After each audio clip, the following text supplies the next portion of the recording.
그러므로 형제들아 우리가 끝으로 주 예수 안에서 너희에게 구하고 권면하노니 너희가 마땅히 어떻게 행하며 하나님을 기쁘시게 할 수 있는지를 우리에게 배웠으니 곧 너희가 행하는 바라 더욱 많이 힘쓰라. 우리가 주 예수로 말미암아 너희에게 무슨 명령으로 준 것을 너희가 아느니라. 하나님의 뜻은 이것이니 너희의 거룩함이라. 곧 음란을 버리고 각각 거룩함과 존귀함으로 자기의 아내에 대할 줄을 알고 하나님을 모르는 이방인과 같이 세욕을 따르지 말고 이 일에 분수를 넘어서 형제를 해하지 말라.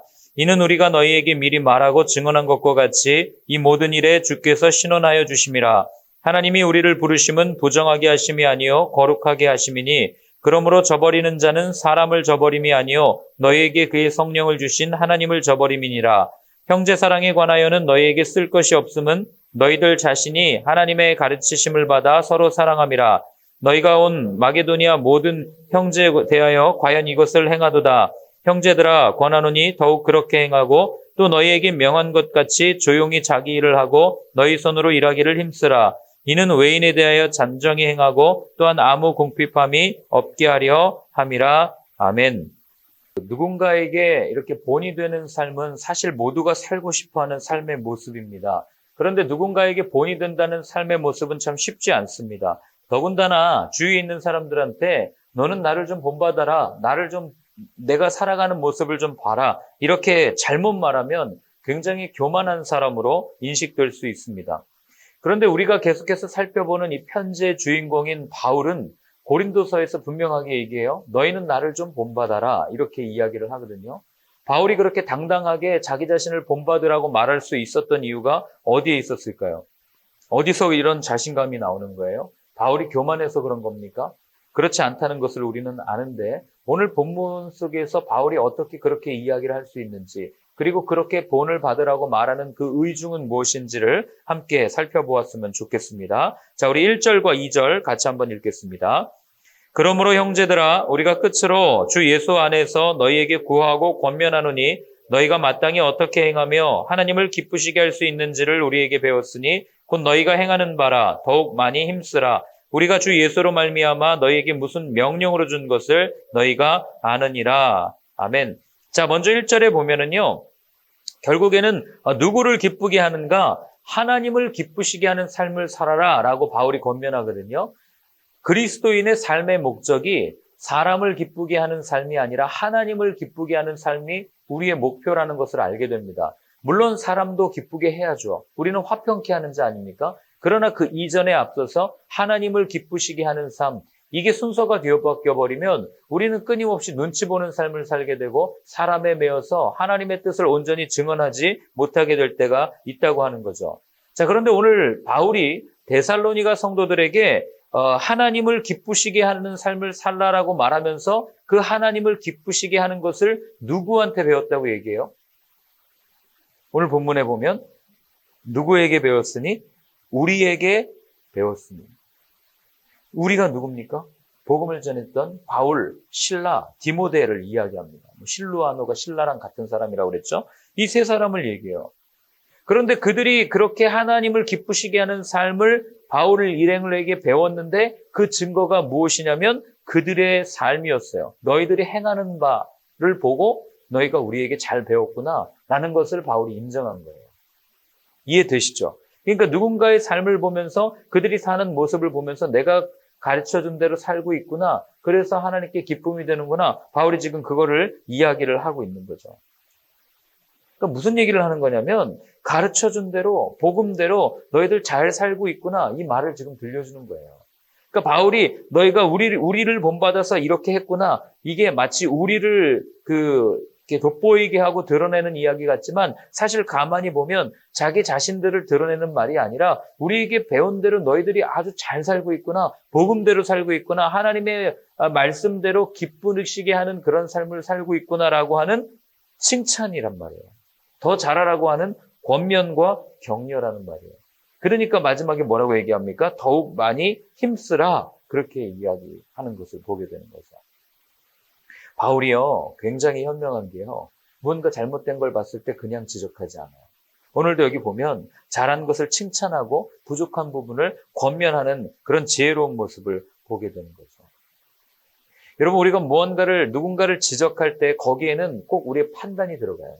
그렇지 않습니까? 내가 보기에 옳지 않다고 생각하니까 나름 권면한다고 얘기하지만 다른 사람이 볼 때는 지적하는 것처럼 보일 때가 참 많이 있다는 거죠. 그 판단의 근거에는 항상 나는 옳다라는 생각이 깔려 있죠. 안 그렇습니까? 그리고 사실 가만히 보면 내 마음에 쏙 드는 사람은 열에 하나 될까 말까요. 열이 뭐예요? 100에 하나 될까 말까요. 왜냐하면 나머지는 마음에 다 안 들어요. 나랑 너무 다르니까. 나랑 다르면 뭘 해도 마음에 안 드는 거 아니겠어요? 다른 게 틀린 건 아니지만 우리가 설사 틀린 행동을 했을 때도 너 잘못됐어라고 이야기하면 관계가 틀어지기 쉽상입니다. 그럴 때는 이 바울이 보인 지혜를 활용했으면 좋겠어요. 우리가 1, 2절만 읽으면 데살로니가 교회 성도들이 굉장히 잘한 것 같이 느껴지잖아요. 그런데 그렇지 않다는 것을 우리는 알잖아요. 그러니까 바울이 오늘 어떻게 해요? 칭찬하고 세워주고. 그러니까 바울의 목적은 이 사람에게 권면했던 바울의 권면의 목적은 그 사람을 세워주고 그 사람을 이렇게 뭐라 그래요? 잘 믿을 수 있도록 해주는 것이지 그 사람을 깎아내리는 것이 아니었다는 거예요. 근데 우리의 판단과 우리의 지적에는 상대방을 깎아내리려고 할 때가 참 많이 있다는데 안타까움이 있는 거죠. 우리는 그렇게 질문해요. 살면서 어떻게 판단하지 않고 살아요? 다 판단하고 사는데. 맞아요. 우린 판단하지 않고는 살 수 없는 사람들이에요. 그럼 판단하는 게 무조건 나쁘냐? 뭐 무조건 나쁘다고도 이야기할 수가 없는 게 우리가 분별력을 가지고 살아야 되지 않습니까? 그럼 어떻게 판단하는 게 나쁠 수가 있어요? 중요한 건 판단하는 게 잘못된 것이 아니라 바로 세워주기 위한 판단이냐 아니면 깎아내리기 위한 판단이냐 여기에 우리가 그 동기 그것을 잘 생각하고 이야기를 해야 된다는 거죠. 우리가 세워주기 위한 거냐 깎아내리기 위한 거냐에 따라서 관계가 완전히 달라지기 때문에 그래요. 여러분 누군가 나를 세워주기 위해서 이런 말을 하는구나 이거 반드시 알게 되어 있습니다. 근데 그런 권면에는 더 따뜻하기보다는 그런 권면을 할수록 더 사람들이 따르고 그 말을 주목해서 듣게 되지만 그러나 상대방을 깎아내리는 그런 권면에는 사람들이 붙지 않아요. 우리의 삶 속에서 잘 알 수 있는 것들 아니겠습니까? 그러니 바울이 이 데살로니가 교회 성도들을 세워주고 싶은 그 마음을 그들이 알았기 때문에 그들은 바울의 권면을 받아들인 거죠. 어떤 권면입니까? 우리 3절부터 6절까지를 한번 같이 읽어보겠습니다. 하나님의 뜻은 이것이니 너희의 거룩함이라 곧 음란을 버리고 각각 거룩함과 존귀함으로 자기 아내를 대할 줄 알고 하나님을 모르는 이방인과 같이 세욕을 따르지 말고 이 일의 분수를 넘어서 형제를 해하지 말라. 이는 우리가 너희에게 미리 말하고 증언한 것과 같이 이 모든 일에 주께서 신원하여 주심이라. 아멘. 자, 어떤 권면이었어요? 바울이 이들에게 한 권면은? 이 많은 말을 한마디로 줄이면 거룩하게 사십시오. 그 이야기를 지금 하고 있는 거예요.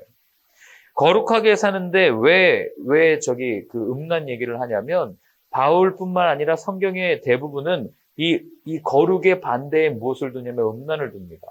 우리가 예레미야서를 쭉 읽어왔지만 그들의 멸망의 원인은 교만이었죠. 바벨론 같은 경우도. 그리고 남유다의 멸망의 원인은 교만이었죠. 근데 그 교만을 뭐라고 설명해요? 우상숭배로 설명하죠. 그런데 그 우상숭배를 다른 말로 하나님이 어떻게 표현합니까? 바람 폈다고 얘기하잖아요. 불륜을 저질렀다라고 얘기해요. 음란한 행위를 했다고 그렇게 비유하지 않습니까? 왜 우상숭배를 음란에 비유하냐면 제사 드릴 때 거기에는 어떤 그 추잡한 성행위가 포함되어 있어서도 그렇겠지만 하나님께서는 거룩하고 순결해야 될 그 당신의 백성들이 남편을 버리고 하나님이 아닌 다른 신들을 섬기고 그들에게 가서 이렇게 마음을 나눠주는 그 행위를 불륜으로 본 거예요. 바람핀 걸로 본 거죠. 음란한 행위로 본 겁니다. 그렇기 때문에요. 여러분 음란은요. 거룩함의 가장 큰 적이고 최대 장애물입니다. 몸은 음란해도 마음은 하나님을 따를 수 있지 않습니까? 성경을 보세요. 절대 그렇지 않습니다. 몸이 가는 곳에 마음이 가고 생각이 가 있다는 얘기는 거기에 이미 우리의 모든 것을 다 빼앗겼다는 얘기예요. 그러니까 우리가 하나님을 바라보고 하나님을 따라야 될 우리가 끊임없이 육체의 쾌락에 노출되었고 육체의 쾌락을 따라간다는 얘기는 하나님보다 내 정욕, 내 욕정을 더 섬기는 그런 우상 숭배를 저지를 수 있다는 것을 바울은 끊임없이 얘기해요. 그래서 골로새서에서도 보면 이 탐심, 이 마음에 있는 이 욕심이죠. 이것이 곧 우상숭배다. 그렇게 이야기하는 거 아니겠습니까? 그래서 당시에 그 로마 제국을 보면은요, 성적으로 굉장히 타락한 나라였어요. 나중에 나라의 멸망이 되기도 하죠. 그리고 또 재미난 거는 순교자 열전을 이렇게 읽다 보면 회심한 한 여인의 이야기가 나오는데, 이 로마 여인이 예수님을 만나기 전에 어떻게 살았는지라고 표현하고 있냐면, 제가 그대로 읽어드릴게요. 자기 집 노예들이나 남창들과 자유롭게 즐기며 각종 부도덕한 쾌락에 빠져 있었던 여인. 남편도 동일하고, 그리고 서로 그거를 암묵적으로 인정해 주었던 사이였어요. 결혼했는데. 그게 그냥 자연스럽게 받아들여진 거예요. 그러니까 눈 뜨고 가다가 마음에 드는 사람이 있으면 그냥 가서 내 어떤 내 육체의 쾌락을 위해서 즐기고 했던 이런 문화가 로마의 삶이었다는 것을 우리는 알게 됩니다. 이런 사람들이 교회 안에도 있었던 거예요. 왜요? 로마의 문화의 영향력 아래 있으니까. 그러니까 오늘 본문에도 보면 형제를 해하지 말라라는 이 말은요, 뭐 가가지고 때려라 이게 아니고요. 그 형제의 아내와 더불어 동침하거나 어떤 이 정욕을 나누지 말라라고 분명하게 이야기하는 거예요. 그러니까 그 공동체 안에서도 자기의 육정과 쾌락을 쫓아서만 동물처럼 살았던 그들의 모습을 오늘 바울은 형제를 해하지 말라라는 단어 속에서 아주 적나라하게 표현하고 있는 거죠. 여러분 그거 아시죠? 이 시대의 키워드 몇 가지가 있는데 그 중에 하나가 뭔지 아시죠? 바로 이 쾌락입니다. 음란이에요. 육정을 쫓는 삶. 팬이라고 따라가다가 덫에 걸리는 제가 이게 왜 하냐면 연예인들이 뭐 다 그런 건 아니지만 그 안에 얼마나 성적으로 문란하고 이런 일이 이렇게 쉽게 일어나는지. 근데 그것을 보면서 그런 스타가 또 내 우상처럼 이렇게 따르는 우리 아이들이 어떤 영향을 받을지 이런 생각을 한번 어제 해보게 된 거죠. 예전에 어떤 인터뷰 기사를 봤는데 어떤 밴드를 이끄는 그 싱어송라이터 겸 작곡가예요. 근데 이 사람이 뭐라고 얘기하냐면 질문을 해요. 당신에게는 여자는 어떤 대상입니까? 했더니 자기는 연애의 대상으로서의 여자에는 관심이 없다는 거예요. 오로지 섹스의 대상으로의 여자로만 관심이 있다. 그 이야기를 그냥 아무렇지도 않게 인터뷰하는 그런 내용들을 본 적이 있습니다. 그러니 그런 사람이 만들어내는 음악을 듣는 많은 사람들은요, 어떤 영향을 받겠어요? 그리고 그런 영향을 받은 사람들이 자라서 이 사회가 어떻게 되겠습니까? 그건 안타까운 거죠. 그게 우리가 사는 이 시대예요. 많은 가수들의 앨범 자켓이나 이런 표지들이나 뮤직비디오를 보십시오. 정말 할 말이 없어요. 네. 정말 거룩하게 살기가 쉽지 않은 세상이 우리가 사는 세상이다. 뭐 로마 시대 욕할 것도 없어요. 오늘날은 어떻습니까? 여러분 왜 불륜 드라마가 그렇게 인기 있는 줄 아세요? 그리고 왜 불륜 드라마가 그렇게 많은지 아십니까? 우리 주변에 비일비재하게 일어나니까 그런 소재를 가지고, 그리고 또 그런 이야기를 좋아하는 이유는 주변에서 일어나는 일들을 너무 쉽게 접할 수 있으니까. 이런 세상을 사는 우리에게 바울은 이렇게 얘기합니다. 7절과 8절입니다.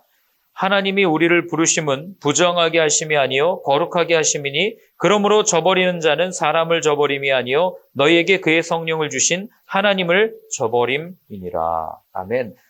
바울이 얘기하는 건 이거예요. 아무리 음란하고 아무리 타락한 세상 가운데 산다 할지라도 그 가운데 절대로 그 문화의 흐름, 어떤 삶의 흐름에 휩쓸려가지고 떠내려가는 인생이 아니라 하나님을 끝까지 붙드는 삶이 되십시오. 왜냐하면 하나님이 우리를 부르신 이유는 우리의 몸을, 우리의 생각을, 우리의 마음을 세상에 내어주기 위함이 아니라 거룩하게 하심입니다라고 바울이 이야기하고 있는 거예요. 여러분 거룩이 뭡니까? 무언가 내가 하는 거예요? 아니잖아요. 우리 그동안 살펴보지 않았습니까? 거룩은 그냥 우리가 그분 안에 머무는 삶, 그 자체가 거룩이잖아요. 왜냐하면 그분이 거룩하기 때문에. 그렇기 때문에 오늘 바울이 말하는 건 뭐예요? 너희를 부정하게 하심이 아니요 거룩하게 하심이니 이거를 이 맥락 속에서 이야기하면 하나님이 우리를 부르심은 우리가 세상 안에 거하게 하기 위함이 아니라 하나님 안에 거하게 하기 위함이다라고 우리는 이야기할 수가 있는 거죠. 하나님 안에 거하는 사람이 이상한 생각할 수 있겠습니까? 하나님 안에 거하는 사람이 자꾸 자기의 마음대로 자기의 정욕을 쫓아 살아갈 수 있겠냐고요. 그렇게 사는 사람한테 바울이 뭐라고 얘기하냐면 그건 사람을 저버린 게 아니라 하나님을 저버린 사람이다. 그렇게 얘기한 거예요. 그러니 우리의 삶을 다시 한번 돌아볼 때 정말 우리가 거룩하냐, 우리가 하나님 안에 머물고 있느냐, 이걸 어떻게 알 수 있냐면 내가 하루 종일 어떤 것을 생각하고 있는가, 내 몸이 어떤 습관을 가지고 있는가, 이걸 가만히 보면 우리가 누구 안에 거하는지를 분명하게 알게 된다는 거죠. 하나님이 우리를 부르신 것은 하나님 안에 살기 위함이고 하나님과 교제하기 위함이지 어떤 다른 것에 마음을 빼앗기고 하나님을 잠깐 내 옆에 두고 내게 필요한 것을 대주는, 제가 안타까운 이야기를 들었는데 요즘에 그 이불이 유행되는 게 침대가 킹사이즈인데도 싱글 이불 2개를 구매하는 사람들이 많다는 거예요. 물론 부부의 체온이 달라서 한 이불 덮지 않는 그런 실질적인 이유도 있지만, 그러나 제가 가만히 생각해 봤어요. 왜 그럴까? 왜 그럴까? 뭐 답은 말씀드리지 않아도 뻔히 아는 거 아닙니까? 같이 살지만 마음은 전혀 하나 되지 않고 나뉘어져 있는 그런 시대가 그런 삶의 모습 속에 가만히 반영되는 거 아니에요? 예전에 상담을 했는데 이혼하기 일부 직전이라는 거예요. 왜 그러세요? 그랬더니 같이 사는데 남과 사는 거랑 다를 게 전혀 없어요. 밥도 한번 같이 안 먹고 그냥 같은 공간에 거주하는 사람이 내 배우자입니다. 이렇게 이야기하는 분의 이야기를 들은 적이 있습니다. 그리고 이게 어쩌면 우리와 하나님의 모습이 아닐까, 이런 생각을 제가 해보게 되었습니다. 하나님 안에 거룩하게 산다고 주님과 함께 결혼하겠다고 세례까지 받아놓고 정작 내 삶에 있어서는 주님은 다른 입을 덮으시고 나는 이쪽 방 쓸게, 우리 각 방 씁시다, 이렇게 하면서 필요할 때만 만나가지고 이야기하는 그런 모습들이 어쩌면 우리의 모습은 아닌가. 거꾸로 얘기하면, 아니 조금 더 쉽게 얘기하면 입으로는 주님과 함께 산다고 이야기하면서 우리 몸과 생각은 다른 여인과 함께 사는 그런 불륜, 우상숭배, 그런 음란한 삶을 사는 게 우리의 삶은 아닌가, 한번 이렇게 생각해보는 하루가 되었으면 좋겠습니다. 자, 그렇게 하나님 안에 살 때 그 모습이 어떻게 드러납니까? 우리 9절과 10절을 한번 같이 읽겠습니다. 형제 사랑에 관하여는 너희에게 쓸 것이 없음은 너희들 자신이 하나님의 가르치심을 받아 서로 사랑함이라. 너희가 온 마게도냐 모든 형제들에 대하여 과연 이것을 행하도다. 형제들아 권하노니 더욱 그렇게 행하고. 자, 하나님 안에 머무는 삶, 하나님과 함께 거룩하게 사는 사람의 삶의 모습이 무엇으로 드러나냐면 형제 사랑으로 드러나는 거예요. 왜 그렇습니까? 하나님이 사랑이시라면서요. 그리고 그분은 사랑의 관계로 완전하게 연합되어진 삼위일체 하나님이시라면서요. 어떤 것도 깰 수 없는 사랑의 관계라면서요. 그럼 우리가 그 안에 머문다면 여러분, 우리가 어떤 모습으로 그분을 드러내고 어떻게 우리의 삶의 흔적들이, 향기가 흘러나오겠냐고요. 재래식 변소에 잠깐만 다녀와도 그 사람 갔다 왔는지 안 갔다 왔는지 분명하게 냄새가 나는데, 사랑의 하나님의 그 안에 우리가 온전히 머물고 있다면 우리의 삶에서 어떤 모습이 흘러나오겠습니까? 사랑하는 모습이 흘러나오는 거 아니겠어요? 그러니까 하나님 안에 머무는 사람들에게 이 사랑은 무언가 내가 형제를 사랑해야지라고 해서 노력하는 게 아니라 그냥 자연스럽게 흘러나온다는 거예요. 데살로니가 교회 성도들에게 바울은 그렇게 얘기합니다. 더욱 그렇게 행하고 더욱 그렇게 사랑하십시오. 그 이야기를 하는 거죠. 더 사랑하십시오. 더 사랑하십시오. 제가 이걸 보면서 그런 생각을 했어요. 우리가 신앙 공동체 안에서 내 옆에 있는 누군가에게 요구할 수 있는 건 딱 하나밖에 없다. 똑바로 믿어라. 주일 성수해라. 이거는 말할 필요가 없어요. 그건 알아서 하는 거예요. 그냥 우리가 서로 권면할 수 있는 한마디는 사랑하며 사십시오. 이거예요. 더 사랑하십시오. 더 용서하십시오. 더 품어주십시오. 왜냐하면 그게 그리스도인의 삶의 모습이기 때문에 그렇습니다. 성경이 말하는 이 사랑은요, 여러분 이걸 꼭 기억하셔야 돼요. 바울도 그런데 우리는 과거형이나 미래형으로 사랑을 이야기할 때가 참 많아요. 내가 과거에 사랑했었잖아. 또 내가 앞으로 사랑해야지.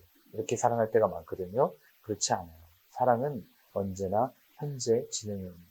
지금 사랑하는 거예요. 그리고 또 사랑은, 성경이 말하는 사랑은 가만히 보면 어떤 내 상태 또는 내 환경, 내 감정에 따라서 행하고 행하지 않는 게 아니에요. 그냥 언제나 늘 꾸준히, 그리고 늘 그냥 그 모습 그대로 흘러나오는 게 성경이 말하는 사랑인 거죠.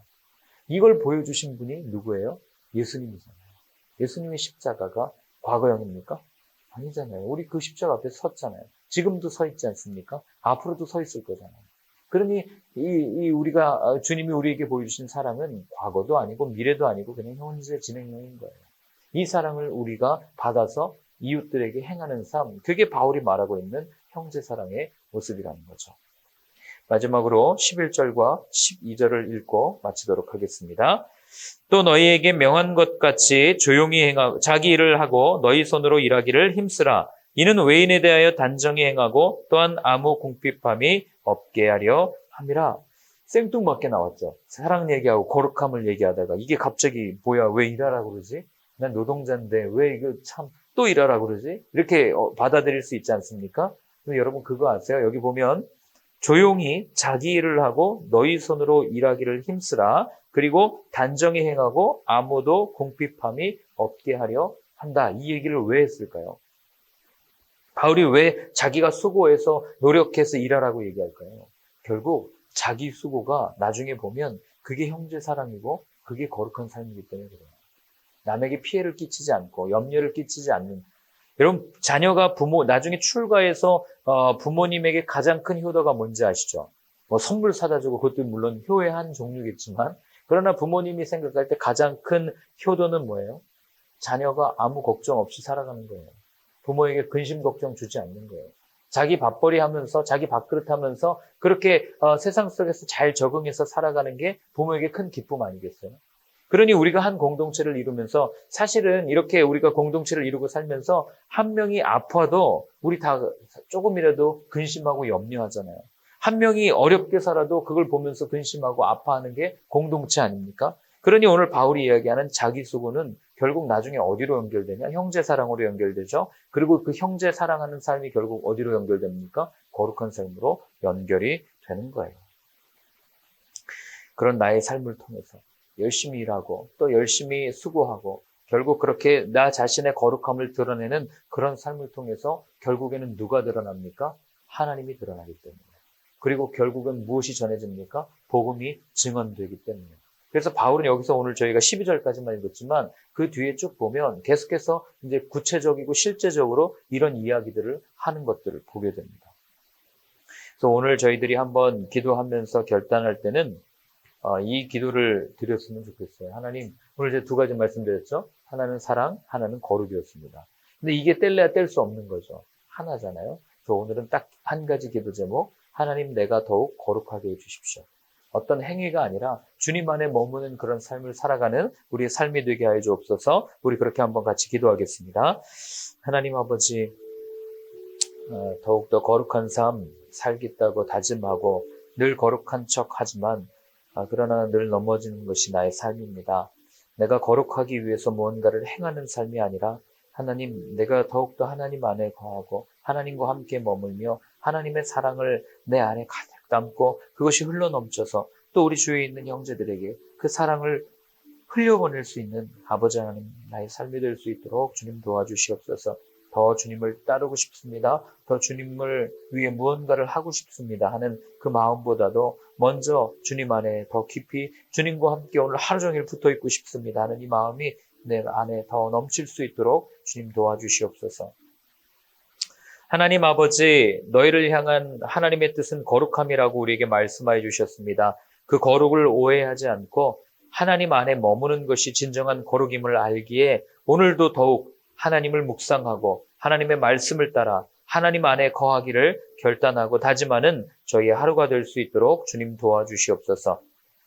이제는 우리 주 예수 그리스도의 크신 은혜와 하나님 아버지의 사랑과 성령의 인도하심이 더욱 주님 안에 머물며 주님과 함께 주님의 생각으로 생각하고 세상을 바라보겠다고 결단하며 다짐하는 모든 분들 머리 위에 이제로부터 영원까지 늘 함께하여 주옵시기를 간절히 축원하옵나이다. 아멘.